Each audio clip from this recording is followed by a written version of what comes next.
मुत्तहिदा अरब अमारात ports group ने $220 million की लागत से कराची डॉकिंग प्लांट के एक हिस्से को चलाने के मुआहदे पर दस्तखत किए हैं। मुआहदे के तहत अबूजबी पोर्ट्स $1 अरब 80 करोड़ की सरमायाकारी करेगा।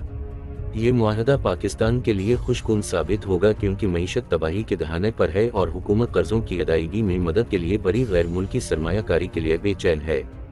एडी पोर्ट्स ग्रुप ने कराची पोर्ट ट्रस्ट के पीटी से बरत हासिल करने के लिए मुत्तहिदा अरब अमारात की एक और कंपनी कहल टर्मिनल्स के साथ इश्तिराक किया है। कराची पोर्ट पाकिस्तान की सबसे पुरानी और मसरूफ तरीन बंदरगाह है जिसमें 33 बरतें हैं और मुत्तहिदा अरब अमारात के मुआहदे के तहत इनमें से 4 को जॉइंट वेंचर अगले 50 साल के लिए लीज पर देगा। एडी ग्रुप के एक बयान में कहा गया है कि जेवी अगले 10 साल में बुनियादी ढांचे और सुपर स्ट्रक्चर में अहम सरमायाकारी करेगा। मंसूबों में बड़े जहाज़ों को लंगर अंदाज करने की इजाज़त देने के लिए बरतों को गहरा करना, कॉय वाल को बढ़ाना और स्टोरेज कंटेनर एरिया में इजाफा करना शामिल है। बयान में कहा गया है कि इसके नतीजे में टर्मिनल 8,500 कंटेनर तक ले जाने की सलाहियत रखने वाले जहाज़ों को संभालने के काबिल हो जाएगा और गुंजाइश 7,50,000 से बढ़कर सालाना 10 लाख कंटेनर हो जाएगी।